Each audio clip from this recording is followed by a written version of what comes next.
स्वागत आहे मित्रांनो आपल्या न्यू ब्लॉगमध्ये। आज जरा मित्रांनो आपण बाहेर देवस्थानी जाणार आहे। तर मित्रांनो आपण रेल्वेत बसले, रेल्वेला केला आटा। मित्रांनो प्रवास सुखाचा झाला। आपण आले उधना म्हणजे सूरतला। तर एक पोरगी बनत होती, आईने मैं सूरत देखी है क्या, तो मैंने बोला था कि मैं एक बार सूरत देखने जाऊंगा। तर मित्रांनो आता मी सूरत पाहायला आला। सूरतच्या स्टेशनला केला टाटा। मित्रांनो हे पहा शिवतीर्थ म्हणून असं नाव आहे। तर आधी आलाय मित्रांनो, हे आपल्या शिवाजी महाराजला नमन करतो। मित्रांनो सूरतमध्येच जबरदस्त असा पुतळा बसवलाय। आराध्य दैवत छत्रपती शिवाजी महाराजांना नमन करून सर मित्रांनो हे पहा आपण चालल्या तर रस्त्याना पायदल, कारण की आपल्या रिक्षापुरते काही पैसे होते ना, पण रिक्षावाल्याला काळजी होती म्हणे भाऊ चला तुम्ही पायदल नको चाला। तर रिक्षात बसला मित्रांनो, हे पहा आपण आता रिक्षात बसल्यावर मित्रांनो पहा सूरतचे रस्ते एक नंबर आहे मित्रांनो।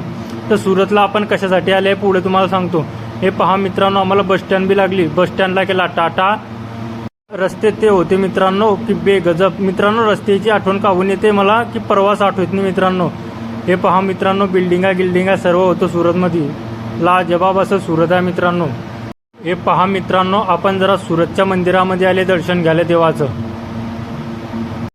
हे पहा मित्रांनो आपण येताच की हे आधी आपल्याला चौराया दिसला, इथं आपण दर्शन घेतलं देवाचं आणि इकून आता आतमध्ये जाऊ मित्रांनो। हे पहा नजारा पुरा गर्दी न ते जबरदस्त। हे पहा मित्रांनो आपण आधी आले श्याम मंदिरावर खाली दर्शन घेऊन घेतलं पायरीचं।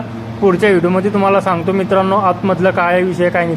आजच्यासाठी एवढंच, भेटू पुढच्या ब्लॉगमध्ये। तोपर्यंत लाईक फॉलो करा।